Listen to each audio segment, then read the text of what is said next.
Is Harshita Chandwani and I am from civil branch first year. और आज मैं टॉपिक ले रही हूँ स्ट्रेस स्ट्रेन डायग्राम, जिसमें मैं सबसे पहले उसके रिलेटेड टर्म्स बताऊँगी, उसके बाद एक्सप्लेनेशन और लास्ट में उसके यूजेस। तो सबसे पहला पॉइंट है point of proportionality. Point of proportionality यानी the point on stress strain curve up to which the stress is directly proportional to strain obeying Hooke's law. उसमें हुक्स लॉ परफेक्टली ओबे होता है और stress directly proportional to strain होता है।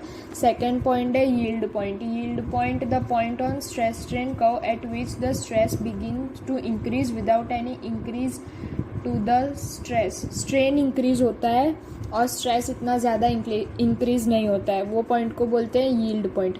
Breaking stress. Breaking stress यानी maximum stress जो हमें लगानी पड़ती है मैक्सिमम स्ट्रेस जो वायर बेयर कर सकती है उसको बोलते हैं breaking stress. Breaking point. Breaking point मतलब वो पॉइंट जहाँ जब वायर टूटना चालू होता है, वो पॉइंट को बोलते हैं ब्रेकिंग पॉइंट। फिर ब्रेकिंग वेट। ब्रेकिंग वेट होता है, उसकी एक फॉर्मूला है, breaking weight equals to breaking stress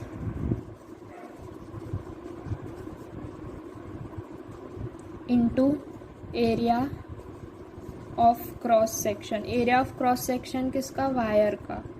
फिर परमानेंट सेट। परमानेंट सेट यानी जब हम वो फोर्स डिफॉर्मिंग फोर्स रिमूव कर देते हैं उसके बाद भी वो मटेरियल जो होते हैं वो अपनी ओरिजिनल शेप में वापस नहीं आ पाते हैं, क्योंकि इलास्टिक लिमिट से एक्सीड हो जाते हैं वो, उसको बोलते हैं परमानेंट सेट। अब ये डायग्राम में स्ट्रेस वर्सेस स्ट्रेन का डायग्राम है, जिसमें पॉइंट ओ स्टार्टिंग पॉइंट है। तो जब O से P तक हम जाएंगे तब स्ट्रेस और स्ट्रेन एक दूसरे के डायरेक्टली प्रोपोर्शनल होंगे और हुक्स लॉ जो है वो परफेक्टली ओबे होगा।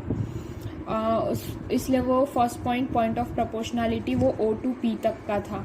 उसके बाद जैसे ही हम उस मटेरियल को फोर्स अप्लाई करेंगे तो है ना, स्ट्रेस और स्ट्रेन का जो प्रोपोर्शनलिटी है वो नहीं रहेगी, यानी स्ट्रेन ज़्यादा इंक्रीज होता रहेगा स्ट्रेस कंपेयर टू स्ट्रेस, और वो पॉइंट ई तक आ जाएगा। पॉइंट ई में तो हुक्स लॉ ओबे नहीं होगा, क्योंकि वो इलास्टिक लिमिट भी वहाँ तक उसकी आ जाएगी, और उसके बाद जब और फोर्स उस पर अप्लाई करेंगे तो वो पॉइंट ए तक आ जाएगा। पॉइंट ए है यील्ड पॉइंट। मतलब ए के बाद स्ट्रेस इतना ज़्यादा इंक्रीज नहीं होगा, लेकिन पॉइंट है यील्ड पॉइंट। उसके बाद अगर हम उस पर और फोर्स अप्लाई करेंगे और वो सी तक पहुंच जाएगा तब वो प्लास्टिक बिहेवियर दिखाएगा, और उसमें है ना, मतलब हम जितना भी अगर अनलोड कर देंगे फोर्स सारा, उसके बाद भी उसकी इलास्टिसिटी तो जा चुकी होगी और वो पूरी तरह से प्लास्टिक बिहेवियर दिखाना शुरू हो जाएगा। और पॉइंट ओ डैश वहाँ पे परमानेंट सेट, यानी उसके बाद अगर हम उस पे से सारा फोर्स भी रिमूव कर देंगे ना, उसके बाद भी उसमें वो वापस पहले जैसे अपने डायमेंशंस में नहीं आ पाएगा, बिकॉज ऑफ उसकी इलास्टिक लिमिट से एक्सीड हो चुका है, इसलिए वो वापस अब उसी डायमेंशन में वापस नहीं आ पाएगा। Breaking point. B breaking point यानी वो मटेरियल जहाँ पे वो वायर का मटेरियल ब्रेक होना चालू होता है, क्योंकि बहुत ज़्यादा फोर्स लग चुका होता है इसकी वजह से।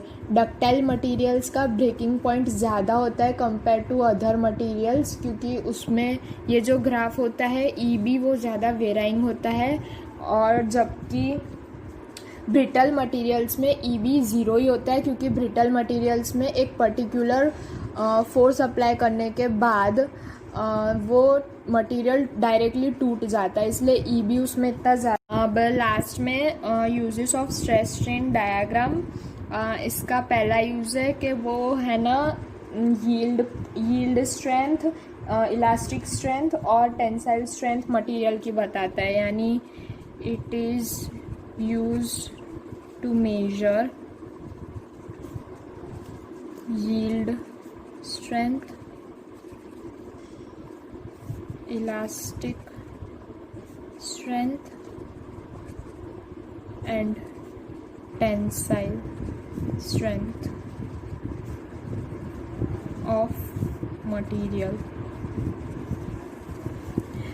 इसका दूसरा यूज़, सेकेंड यूज़ इसका ये है कि स्ट्रेस स्ट्रेन डायग्राम के थ्रू हम ये भी जान सकते हैं कि मटेरियल डक्टाइल है या ब्रिटल मटेरियल है। डक्टाइल मटेरियल यानी उसका शेप चेंज हो सकता है और वो थिन वायर्स या शीट्स में बन सकता है, जैसे कि ग्लास और फिर plates etcetera.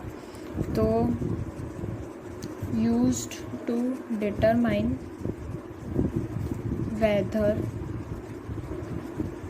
material is ductile or brittle।